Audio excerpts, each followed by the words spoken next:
I need something to raise this. Oh, yeah, I'll find something.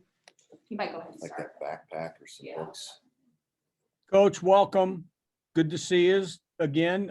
We got about 30 people on here and excited to talk to you. Again, with the media, I would ask that you introduce yourself. I know some of you don't know Dane, some of you do. The first person I'm going to call on is Dylan Sin from the Fort Wayne Journal-Gazette. Hi, Dane. This is Dylan Sin from the Journal-Gazette in Fort Wayne. Hey, Dylan, Thank you how for you doing, doing this. man? I'm good. I'm good. We miss you up here in Fort Wayne. Yeah, thank you for doing this. We all appreciate it. And I guess I just wanted to know, obviously you were at Michigan State for 10 years. You were a Michigan guy. What was the decision-making process like for you to leave and come back to Indiana? Well, the first part is like I've said, this is the first time I've been offered a job at Indiana. And I was waiting for Alex Bozich to offer me one from inside the hall, but that never happened. So this is really my first time being offered a job. And that's, I think there's certain things that I've worked for and a certain position I've earned with respect to, the college basketball coaching ranks. So I wasn't going to come for just anything. I probably would have come and worked for Alex. But when Coach Woodson called and told me, kind of the job description and the responsibilities, it was a pretty easy decision for me from that respect. But the fact that I had to leave East Lansing, I'm 45 minutes from my hometown, and that was the tough decision, was really that working for literally one of the best to ever do it in my mind, and being close to my parents.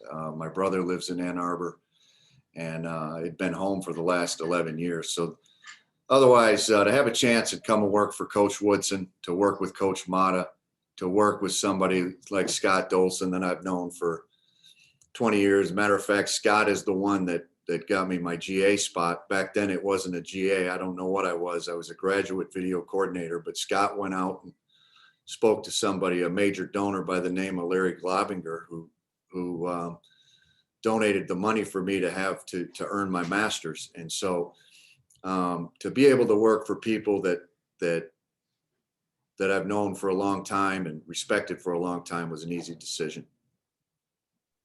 Alex. Dane, Alex Bozich inside the hall. This is kind of a loaded question, but you've been in the Big Ten now for, since the early 2000s, in and out, obviously, but with Michigan State the last 10 years, and kind of look at Indiana basketball over that period of time. Michigan State is kind of a program that in Wisconsin and a few others kind of benefited from Indiana maybe not being as good as it once was. What do you think needs to happen to kind of get this program back up into that conversation, the upper echelon, on a more consistent basis? Well, when you look at last year's team, I think that, they didn't have a ton of depth at the big spot with Brunk being hurt, but that was an NCAA tournament team. And,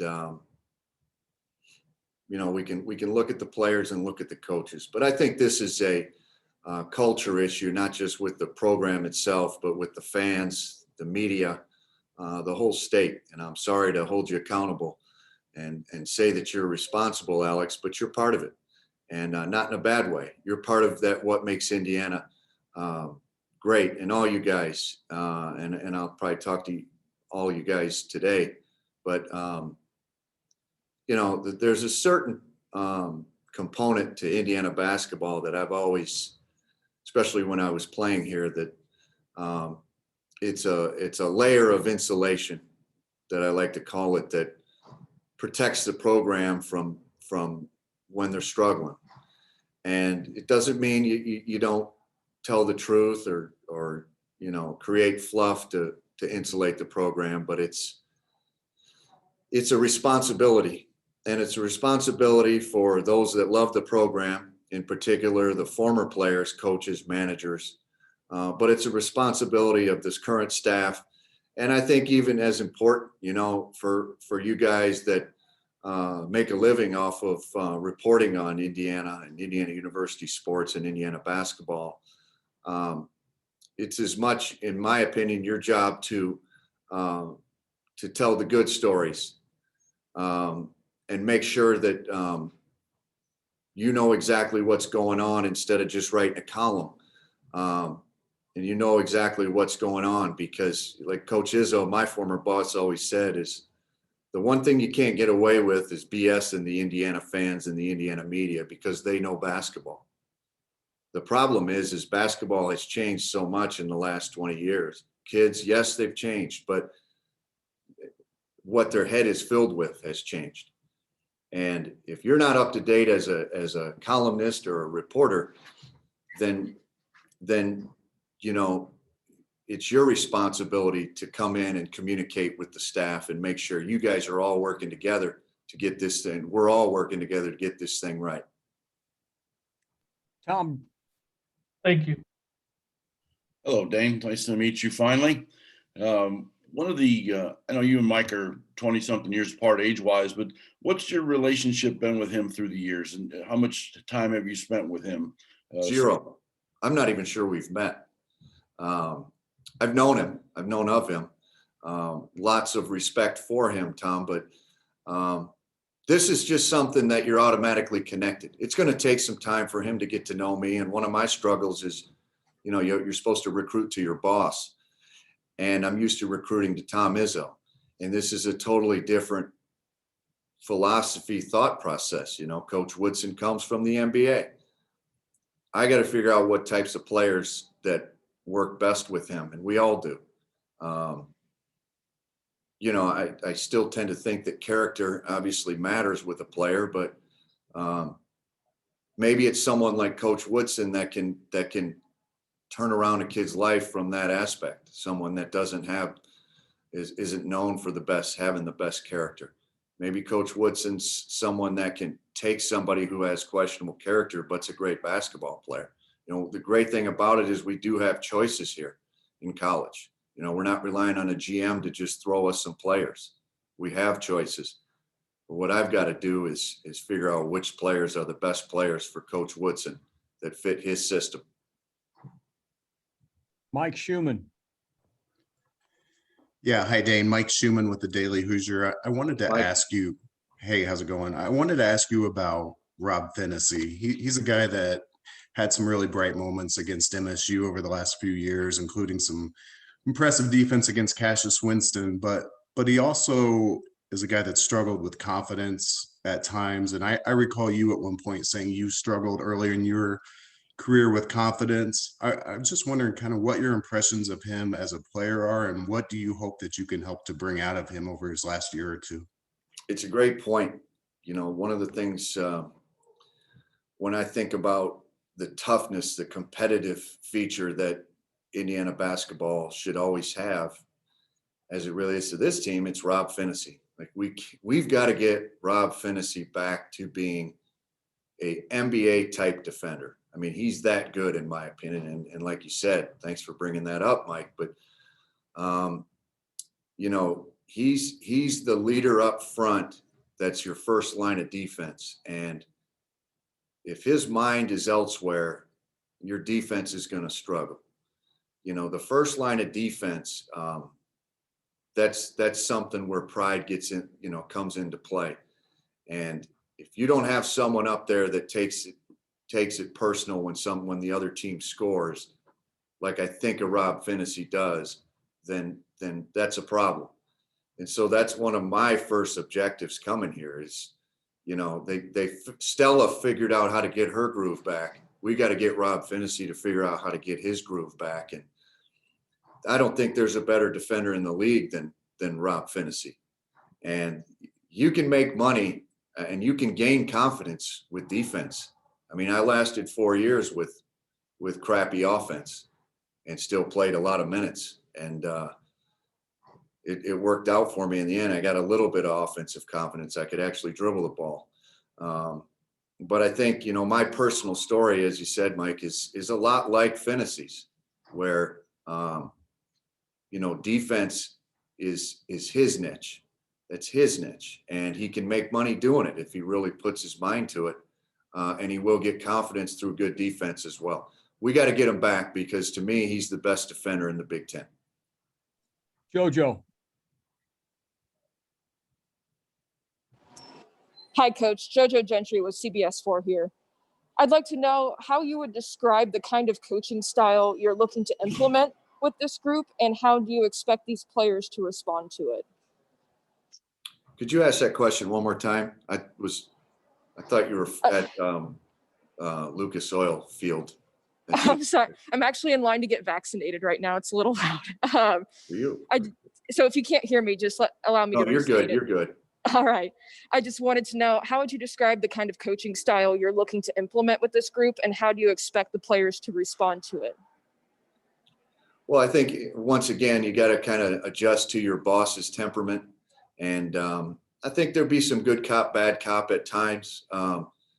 You know, as much as I've got to adjust to Coach Woodson. Coach Woodson's dealing with a whole new dynamic. You know, he's dealing with kids that are sometimes 17 and they're right from their parents' homes. You know, for the most part at the NBA level, he's dealing with men. You know, at times he's dealing 19, 20-year-olds, but he's dealing with men that have been on their own for a while. And now he's dealing with kids that still might look in the stands at their parents when something's going wrong. And that's not always the case, but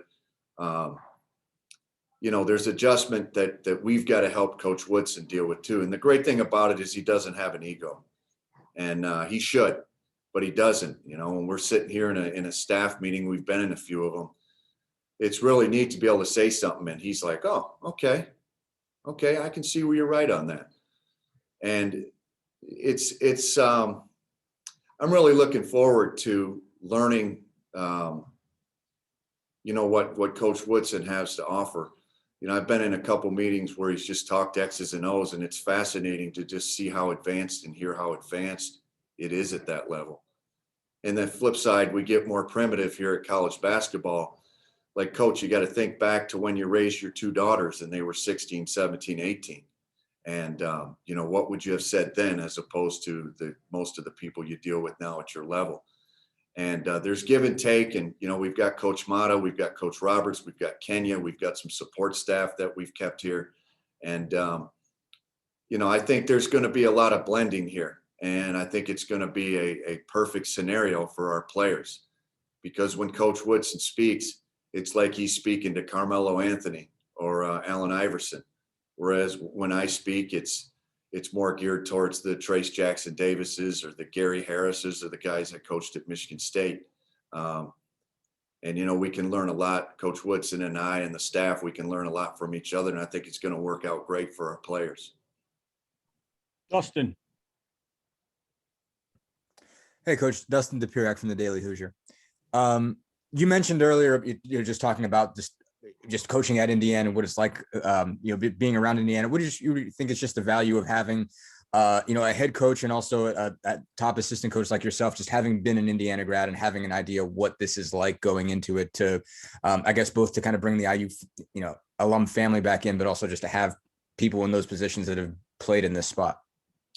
Well, you know, I was talking to one of our support staff members the other day, and I won't name a name, and he didn't do anything wrong, but he kind of, I was asking him for a favor to do something, and he kind of said, well, that's this person's job. And I said, well, you're in the office, and the other person's not in the office, works at another part of the athletic department. And it was something that needed to be done, and needed to be done what I felt with passion, and the thought that, you know, it's do or die every time you do something. And I think, you know, relating to your question, Dustin, that, you know, Coach Woodson, there's just a little bit more passion when you're trying to sell Indiana, or when you're selling Indiana to a family or a student, potential student athlete. There's a little bit more passion behind a loss at Purdue or a win at Purdue. That doesn't discredit any of the coaches that have been here, because they've done a great job in their own right. But to me, Indiana is a really, really unique place. And it's a place where it requires somebody that understands the dynamic, the beast that it is. And it also is somebody that understands the massive alumni base, the passion they have. I've always said I want to come back and coach in Indiana. Why? Because of the passion for basketball. Why? Because people know basketball. And like it's unlike any other place in the world. And with that in mind, I've always felt that in Indiana basketball, the Indiana basketball job, by and large, should be coached by somebody who played or coached here or spent a lot of time here. And I think Coach Woodson's perfect at this time. And I think that Coach Woodson had in mind that he was going to bring in others that had the same passion that he did. And I do believe that this is the right move to, once again, to bring everyone together, because as I said, the team was good enough last year to be in the NCAA tournament minimum. And as much as we can all blame the staff and the players, everybody plays a role. And what I saw was just people picking and picking and picking at our program. And everybody jumped on board, and it just created a giant snowball and an avalanche that couldn't be stopped. And so I felt for Archie and his staff, and I felt for the former players. And to be fair, you know, we were booed off the floor 2 or 3 times when I played here. You know, it wasn't like when they got booed in where was it? Lucas Oil was a Big Ten tournament that Indiana hasn't been booed before. Everybody's making a big deal about that. Hell, we've been booed up 20 walking off the floor with Coach Knight. And seems like some people forget. Well, I think it's a good time for me to be here to remind people that Indiana fans don't typically boo. And I was disappointed that they did boo, but you know, it made me mad. And I'm not afraid to lecture a few people, because this is my program. This is your program. This is Coach Woodson's program. And if anybody has a right to criticize or stick up for it, it's us. Kevin. Yeah, Coach Kevin Brockway from CNHI Indiana. First of all, congratulations on the job. Thanks, Kevin. Secondly, you know, you alluded to Coach Izzo. Obviously, you spent a lot of years with him, 10 years with him. First of all, what was his reaction when he took the job? And secondly, what do you think you will take from your 10 years from him that you could kind of bring to the program in terms of maybe what you've learned along the way? Well, Coach Izzo's always known that my dream is to coach at Indiana, is to be the coach at Indiana. And I've never really shied away from that. And so when this job came open, my first objective was to try to get the head job. And I made no bones about it with him. But my second objective is, if they get a former player or they get a coach that I like and respect, I think change is good. Change is good for me. Change is ultimately good for most.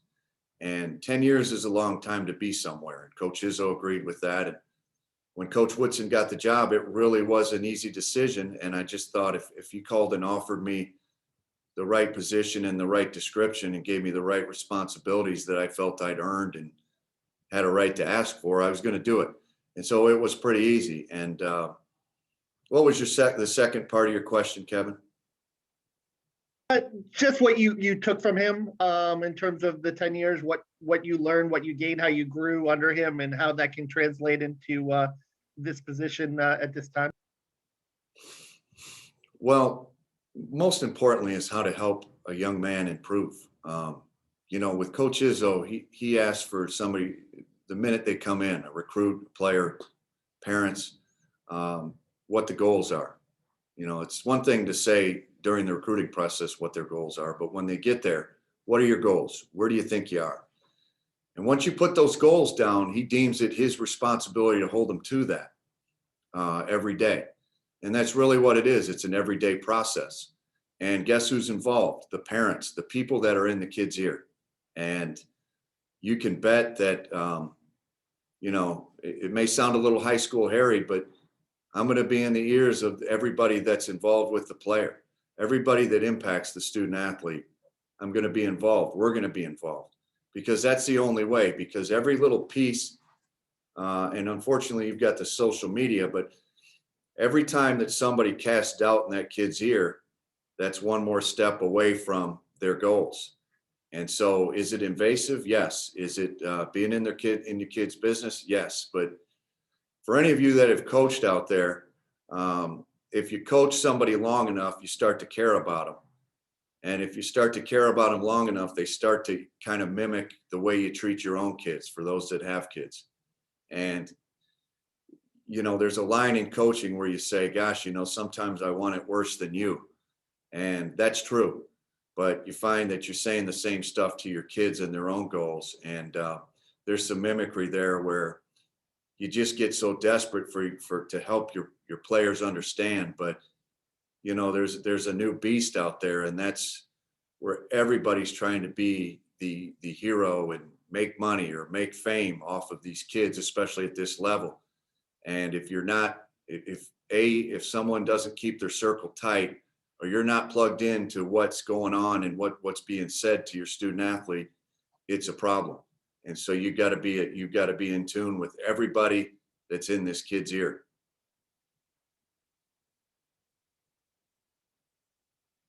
Zach. Mike, or Kevin, are you at the beach? Yeah, I came down to Florida a few days ago and I've lost my base tan. So it's like lobster. What part there, Studley? I like the tan. West Palm Beach. Yeah. Awesome. Visiting Good some looking, family. Yeah. maybe a little burnt, maybe a little sunscreen for you today. I put on 30 and it didn't work. 50's the play. Maybe a hat. Yeah. Yeah. Do you golf? Next time. Yeah. Do you golf? No, fishing. So I'm out in the water. What'd you catch? Yeah, some kingfish, king mackerel, stuff like that. So, you know, Yep. good stuff. Maybe a hat, some sunscreen.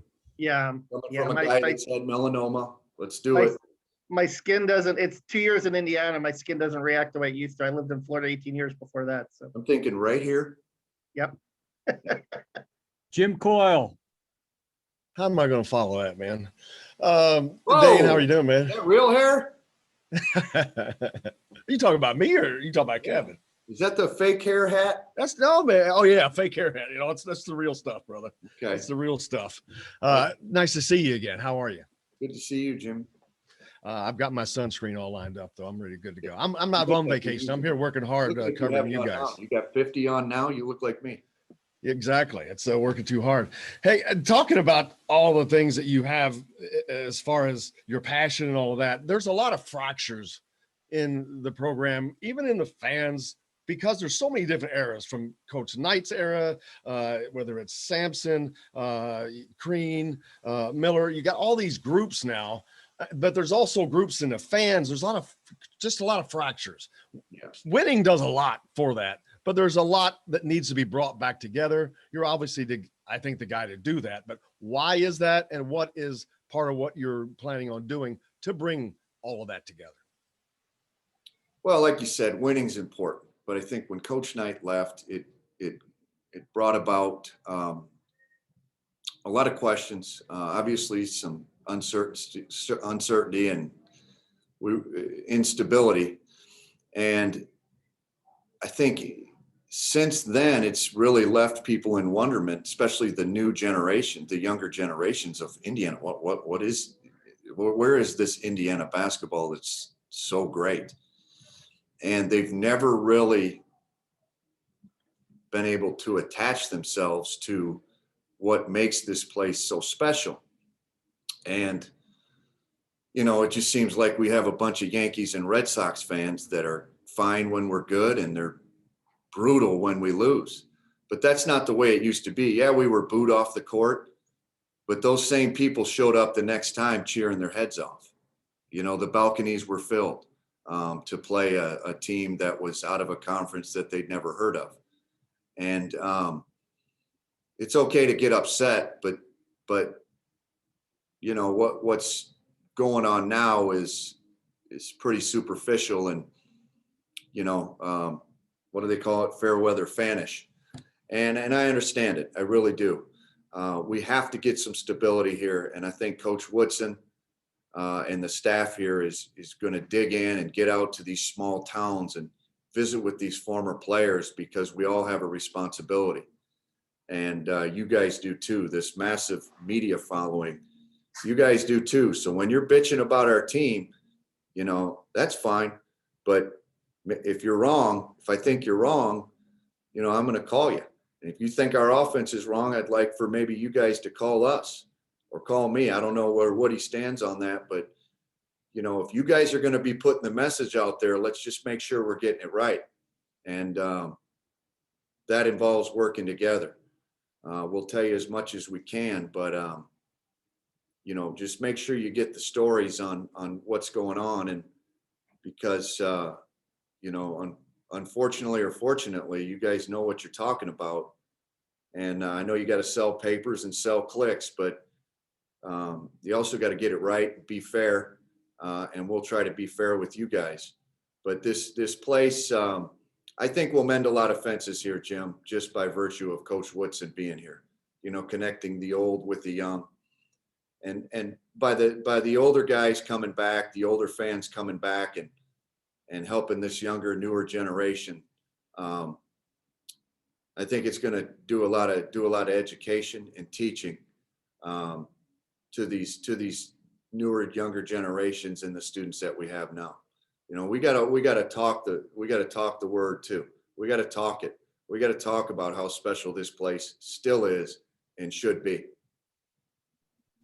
Mike Pegram. Peegs. Hey, Dane. Mike I used Pegram. to go to the Peegs tailgate, everybody, before Midnight Madness. That is a sign of being all in. Yeah, good times. Got to set it back to midnight then to make it happen.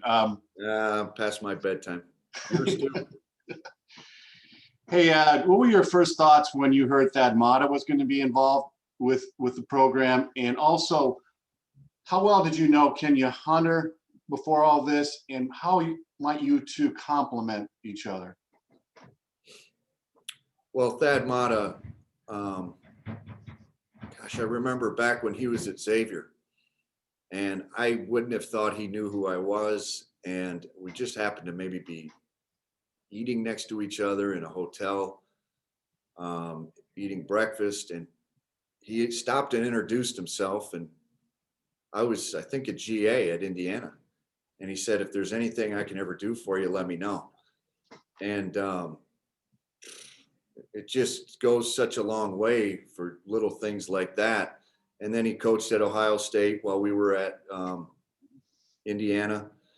And I've just always thought of him as most importantly, just a high character person. And so when I found out he was here or coming here, and then when I had the opportunity, it was golden for me, because you're working for a coach. I can't remember how many years he was at Ohio State, but he's been a head coach for a long time. And he's just a great person. He's such a positive person to be around. And his wife, Barbara, I get to know, you know what? It's just somebody that you can really learn from, that's been in the business, that's taken the hits, you know, that's had to walk away from a great job. It's just been through it and won at a high level. So this is a perfect scenario for us, you know, myself and obviously our head coach, Coach Woodson. I was fired up to find out he's here, and I just hope he'll stay for a long time.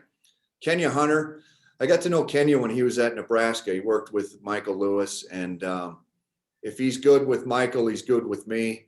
And I think it just rings true. He's a great worker. He's what I would say a complete coach, where he's not just an X's and O's guy or recruiter. He does the whole thing. And Kenya's going to be, to me, a great head coach someday, just because he kind of knows everything that can make a program go. He's got a great understanding for it. So complementing each other, I don't think we'll miss a beat as far as the staff, especially as it goes with myself and Kenya. Thanks. Alec. Hey, Coach. Alec Lastly, thehoosier.com. Can you just talk a little bit about facing Indiana twice last year, knowing a little bit about the roster already? What do you like about it, and where's some rooms that you really need to kind of progress and get better? Well, I haven't had a chance to talk to Phinisee yet about it, but we beat him last year because Rob Phinisee, he didn't hawk the ball like he did. Now I say that with a smirk, but I like their team. As I said, they were to me an NCAA tournament team. And I think we've got to get back to we were a -3 in rebounding. You got big Trace and Race up front. That shouldn't happen. And you got toughness with Rob Phinisee, as the head of the snake. That's a critical part. And so we got those three coming back. So you got defense and rebounding. You got somebody setting the tone right up front. And then you've got those two guys at the back line. We've got to get more from Trace on the defensive end. I think he averaged just about 10 in conference rebounding. We got to get that to 13. We got to get him and Race fighting for balls above the rim every possession. That's fine. Maybe they both need face masks because at least we know they're going after it. The one thing that I'm definitely going to bring is the defending and rebounding intensity from Michigan State, and I think Coach Woodson's already said that that's got to be a staple anyway. Well, we're going to take it to another level here, Lord willing, and get these guys to understand that, those last 4 or 5, 6 games that they lost, they were in it under 2 minutes. And those are the things, aside from free throw shooting, that'll get you beat, is if you don't defend it and come up with those loose balls and control those possessions when it matters. Ken. Coach Ken Bycock from Peegs.com. I can assure you this is my real hair. Hey, here. that's sharp. That is sharp. That's fresh. What's that? Is it fresh this morning? Over the weekend, anyway. Well, maybe we need better HD on this internet. Well, everybody needs that. So you went through a firing and a transition, obviously, as a player, to the point that even in the moment you talked about possibly transferring and all of that, you stayed. How did that experience as a player kind of help you coming into this situation when players are going through some of the same kind of emotions? Well, at the time I came to play for Coach Knight, and I'd do it all over again. My issue was that I was told that they weren't bringing, I'd said all along, look, we're going to respect what President Brand just did. Well, at least I was.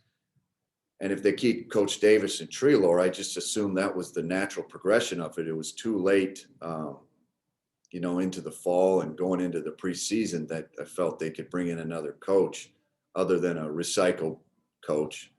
And so once I found out that, they were going to keep Coach Davis and Treelor, that was an easy decision to me. And the reason is my teammates, and it was Indiana basketball. And so it's just, I didn't want to play for somebody new system that didn't represent potentially what I came to play here for. And honestly, I was going to go play at Michigan State, and, I was going to pay my own way and for a year at least and go to Michigan State, because Coach Izzo was to me, the kind of the Indiana of Michigan at the time. And he was making headway as far as competing for championships. But guys like Kirk Haston and, Coverdale and Jared Odell and, you can go down the list, Jared Jeffries, Jeff Newton, those guys, Moye, they were like my brothers. And that's what ultimately it comes down to is, it's family but it has to be lived every day. And that's why I decided to come back, and it was an easy decision for me. Did that experience kind of help you with the players now, kind of help them work through some of their emotions?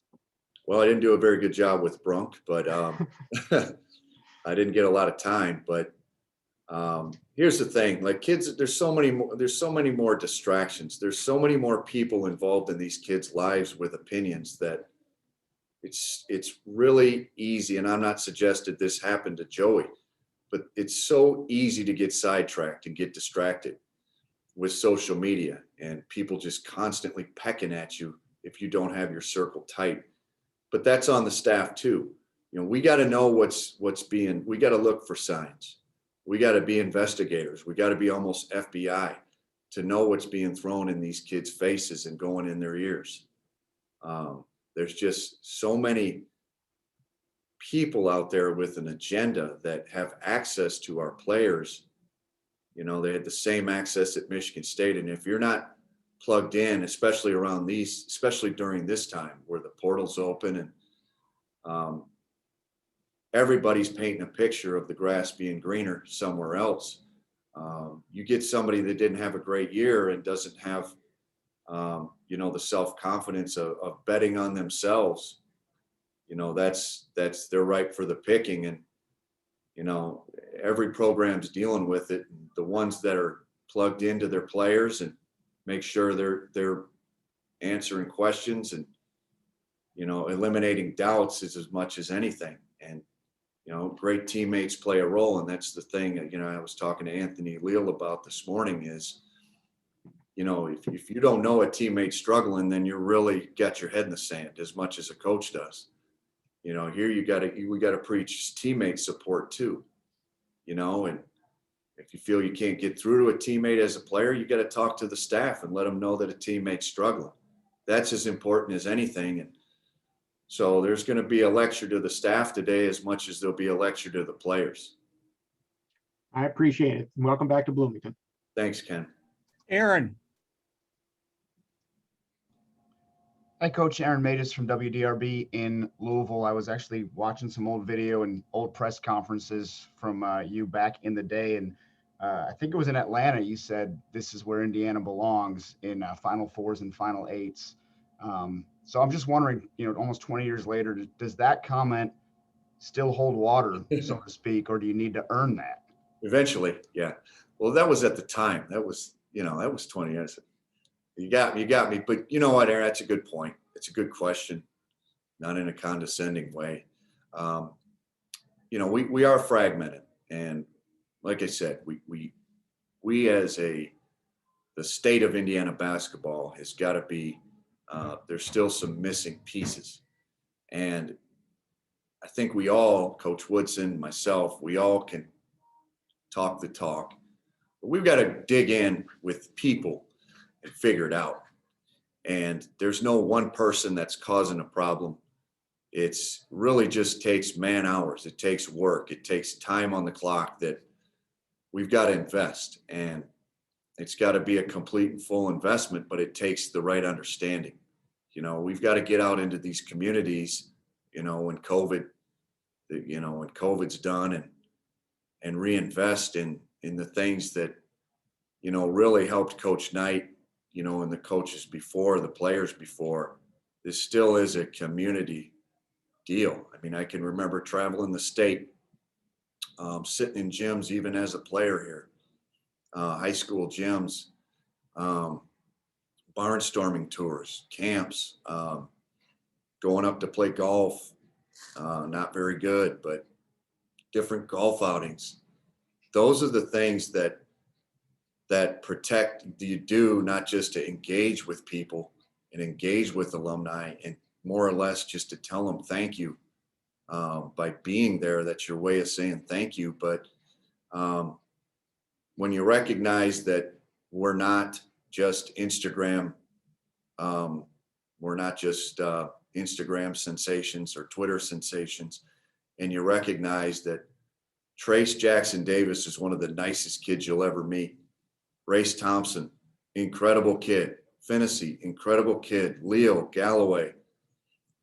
These are kids that grew up just like you guys, myself, Coach Woodson, that they're still the same dudes, you know, and instead of doing our social media things, you know, and sending out pictures after wins or losses, let's go out and sign autographs. Let's go into these communities. Let's go to Newcastle or Fort Wayne or Elkhart or Kokomo or Clarksville, and be with the fans, the people that love this program, and tell them thank you. And I don't want anybody crying on this. Okay, it looks like Dylan looks like he's about to cry here, get sentimental. But I think the reality is none of that really happens anymore.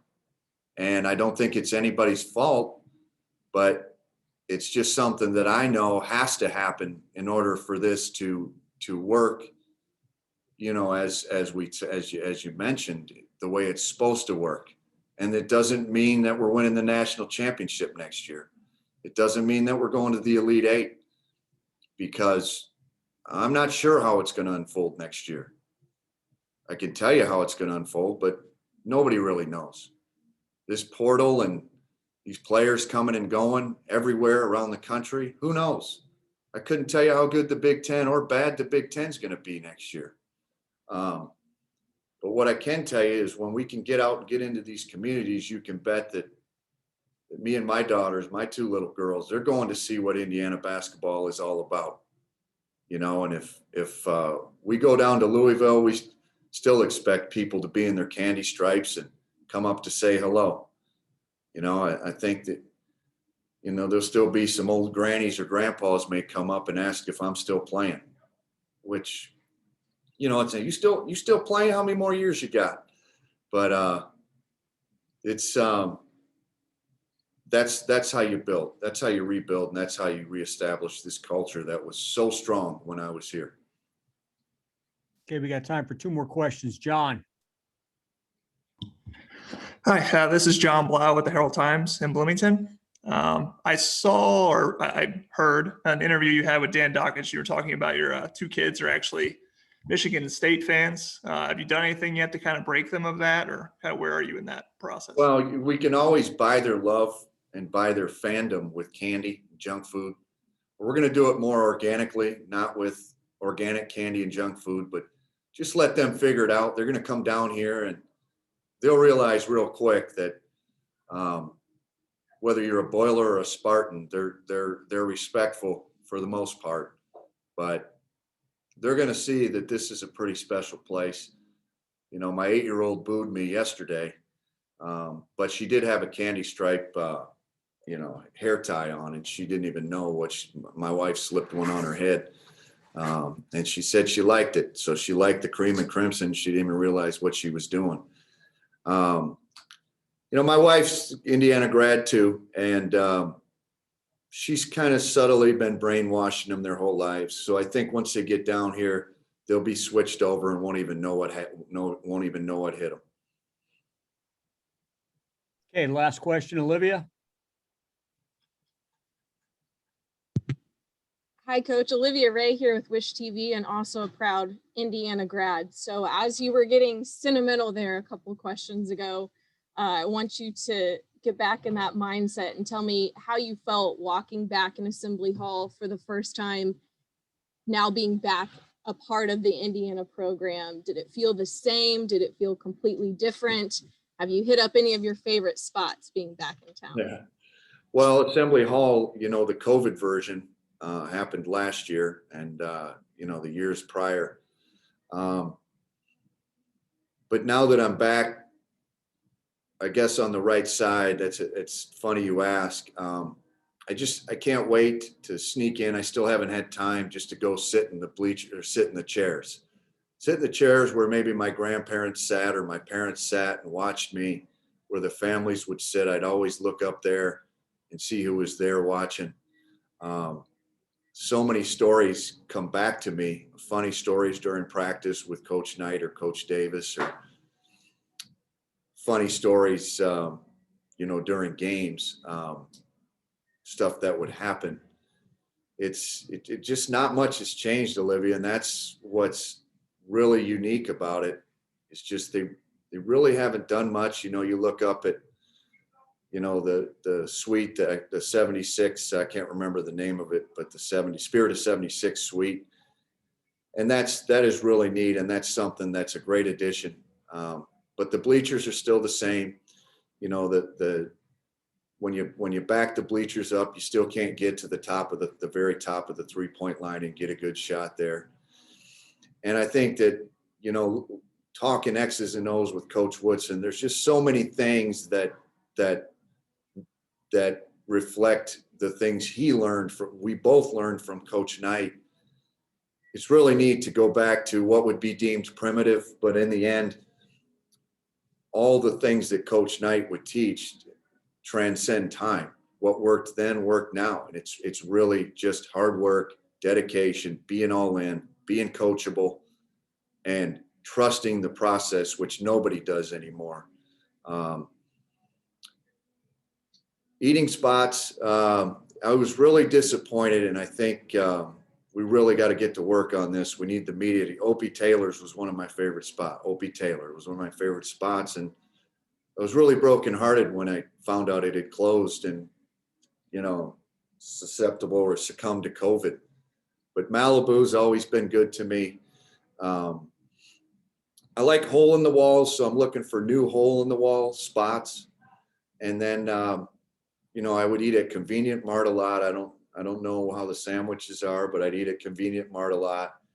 And I'm just looking forward to mooching off the program a little bit. Leftover scraps. I was famous for doing that. I'm pretty cheap. I've got the alligator arms. I've been known to forget my wallet a time or two when it's time to go out to dinner. And, but there's no shame in it. I come by and honestly, I'm cheap and have alligator arms and, you know, pray to God every time that someone foots the bill. Coach, thank you for your time. And guys, we'll get with you and let you know what we're going to do Thursday with Kenya. But again, Coach, thank you for your time, and hope everybody enjoyed it as much as I did. And JD, give them all my number in case they want to shoot me a text or just holler at me with any questions, if you don't mind. Yeah, Instagram or Twitter. How do you want me to put it out? Phone number. No, I know. You want me to put I it don't on care. Instagram? I'm not on Instagram. I'm on Twitter, and I'm about to ban myself. But I just want to see I usually like to see what people are thinking. I can't wait to argue with Bozich. Bozich and I have gone through the ringer a time or two. Can't wait to see what he's putting out. Sin looks like he's capable of some stuff too. I'll come after him too. I try. I do what I can. I like it. All right. Thank you, Coach. Thanks, everybody. Thank you, Dane. Thanks, Dane. Appreciate it.